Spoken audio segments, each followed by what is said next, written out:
Inclusiveness is not an idea, inclusiveness is not a philosophy, inclusiveness is not a campaign that you run. It has to happen in individual experience. We must understand the words like society, nation, tribe, this, that, these are just words. There are only human beings. There are only individual human beings. Unless it happens in our experience, it is not a reality.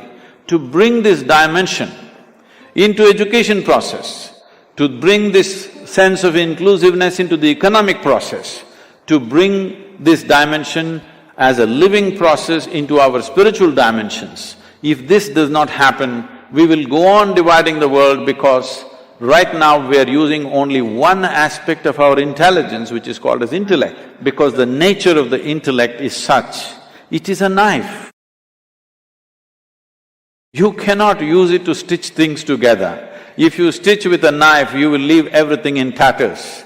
The more effort we make in this direction, the more destructive we will become. We need to touch deeper dimensions of our intelligence, which is naturally unifying. This does not need any belief, this does not need a philosophy. There are practical methods with which one can dig little deeper into one's intelligence, which is not divisive, which is not about cutting and dissecting, which is naturally unifying, because life is not happening from different sources, it is happening from a fundamental source, which is the very basis of creation everywhere. From the same planet, every kind of life has risen, and every kind of life falls back without any effort. This is a clear demonstration that it is happening this way. It is just that because we have become too intellectual, everything is divided. For the sake of study, initially we divide things. After some time, we believe that's how it is. In the very nature of things, this is not the way life works. The nature of life is such, without inclusiveness, there is no possibility. If one does not understand what I'm talking about, keep your mouth closed and hold your nose and become totally exclusive. You will see in 2 minutes, this will be gone. It is only with some sense of inclusiveness it's happening, but the question is, are you conscious about it or not? If you bring or come to inclusiveness in a conscious manner, it will find expression in the world. Otherwise, it will be used only for survival process. Survival cannot happen without inclusiveness. Blossoming of the human being definitely cannot happen without inclusiveness. Our education systems have to focus on this, at least to start with. Every child before they become 10 years of age, they must be acquainted with the many cultures on this planet that many nations represent. Every child should be acquainted with at least the few fundamentals of the 5 basic or major religions on the planet. If we bring these aspects into every child's life, we can see that in the next 20-25 years' time, we are much more inclusive. Maybe, I'm dreaming a little bit, maybe in another 50 years, as we say, this year is 70 years of India's independence. Maybe in another 50 years, we can start talking about independence of the world, that it got released from these boundaries and became one. Not necessarily one administration, one this thing, but we can think of this because today we've come to a place where at least you cannot control the citizenry within the borders of a nation. Even if you build walls, they will communicate through the Facebook and the Twitter and whatever else and social media and variety of ways. You cannot separate human beings anymore. When this is happening on the social level, it is only a question of time that it needs to happen politically and in administrative terms. Above all, at least 50% of the education on this planet must be common. That means it must be global education, another 50% can be of that nationality and culture, but at least 50% must be globally prescribed, which is common education. When I say common education, it is not about putting everybody into one box. It is just the orientation of the education can be fixed in a certain way. Content can be worked at in many different ways. If we do not start working on this right now, the way we are empowered as human beings. We are empowered like never before.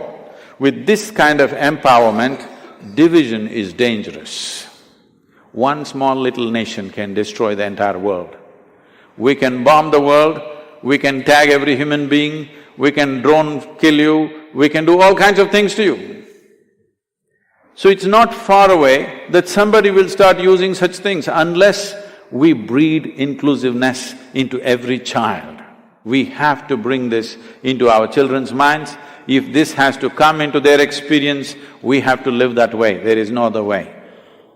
Let's make this happen.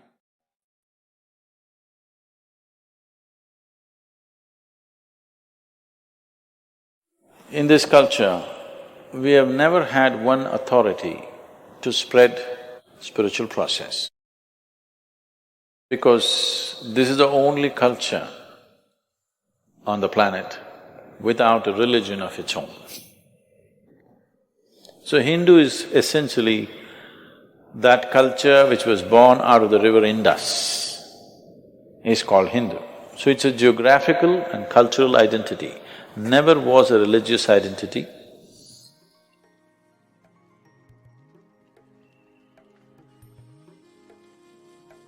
It's only when people came from outside, who came with concretized ideas of religion, they had to give you also one name. So we are this, what are you? We are all over the place. They couldn't understand that, you must be something. In the same place, a million things existed together. In the same house, if you are a family of five of you can worship 5 different gods and have absolutely no problem about it. We didn't even think it's a problem till people came from outside and told you our God and your God. Till then, we did not even think it's a problem. You could be worshipping this God right here, I could be worshipping that God right there, another could be sitting with eyes closed, another could be singing, another could be dancing, but we still thought it's all okay, everybody can do their thing. So there has never been a religion in this land. We have 33 million gods and goddesses. That happened when our population was 33 million. Now we are 1.2 billion, but we lost our creativity.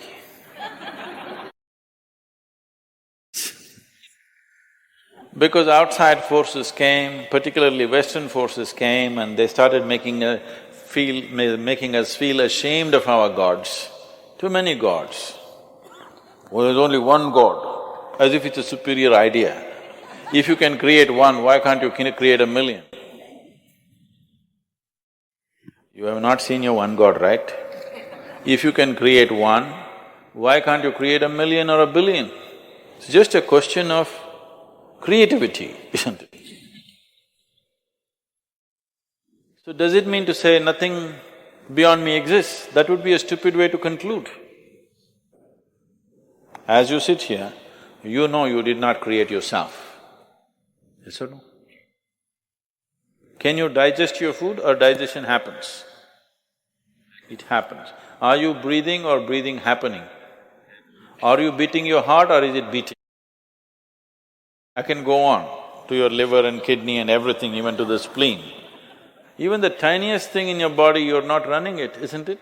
It is happening. Are you spinning the planet or is it spinning by itself? You doing nothing. Doing nothing, just tidbits, everything vital is just being done. Yes or no? Everything that's vital to life is being done. You just have to sit here and just enjoy the spin. For that, how many problems? So, this is a land which clearly understood God is our making. That's the reason why in this culture God is not the goal. Mukti is the goal, liberation is the goal, ultimate freedom is the goal. God is never the goal. Yes or no? You don't like it, because you've forgotten. Otherwise, mukti is the goal, isn't it? Mukti means what? Liberation, freedom from everything, including God. You are using God as a stepping stone if you need it. You can grow with God or without God. This is the only culture on the planet where in any of our Indian languages, there is no word for a heretic. Because we never thought anybody is a heretic. We never imagined that there can be somebody like that. Because we did not have any established belief system. Everybody can do their own thing. Most plural and democratic process for thousands of years. So, the spiritual movements were started for human liberation. This is not about God. Nobody in the planet, no human being is interested in God, please understand this. People are interested in God because they believe He's a solution for their life, isn't it? Yes or no? You think if you go to God, all your problems will go away, your health problem will go away, your mental problem will go away, wife and husband problem will go away, you can pass an examination without studying, you can succeed in business without working, so many things, incredible things. But it's about you, isn't it? Yes or no? It's about you. So when it's about you, we were straightforward enough to address it straight. We said, this is about our liberation, this is about our well-being, this is about our ultimate well-being, not just immediate well-being.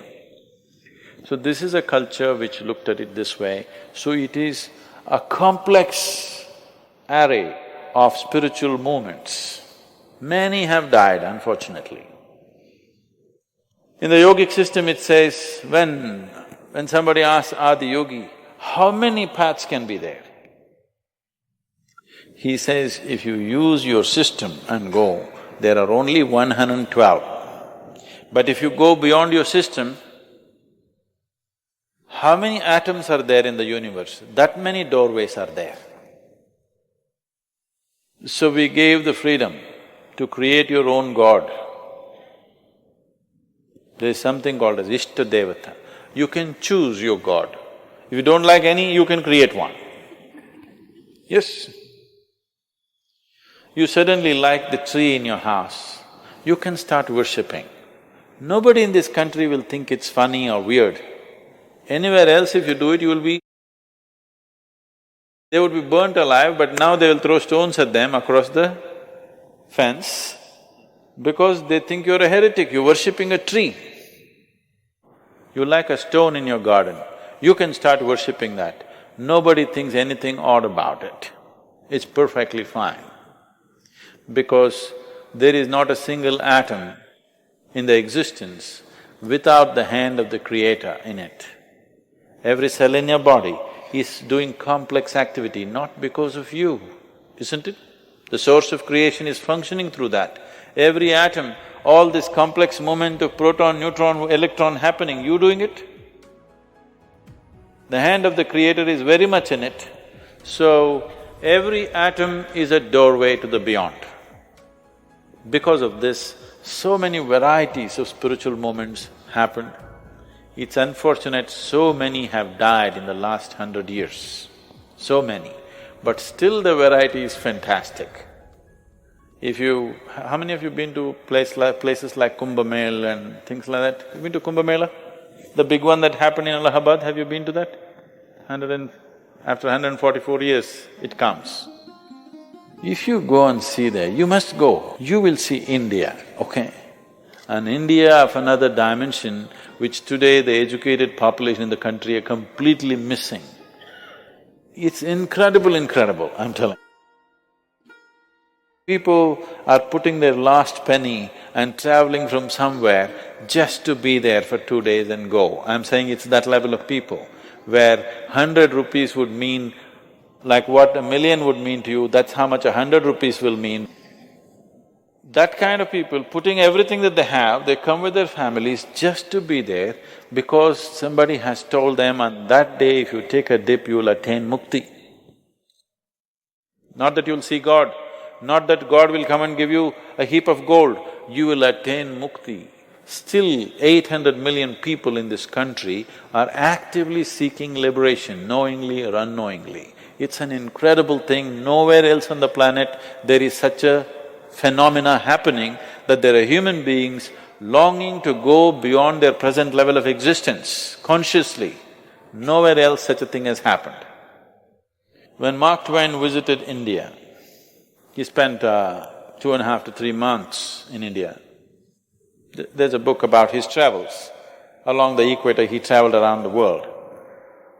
So, he said, anything that can ever be done, either by man or God, has been done in this land. This is one of the best compliments India has ever received. And that is so.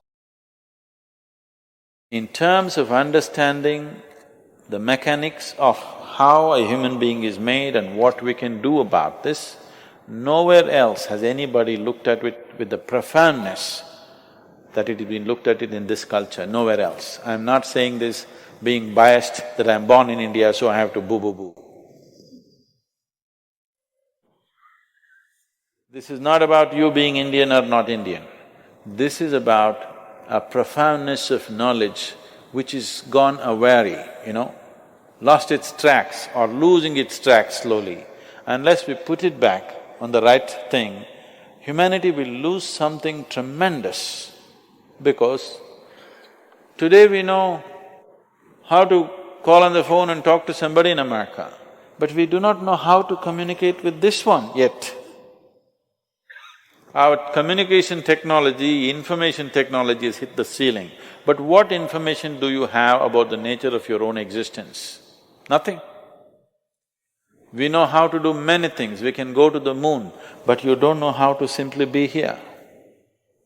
So, this technology of inner well-being has been explored with absolute profoundness.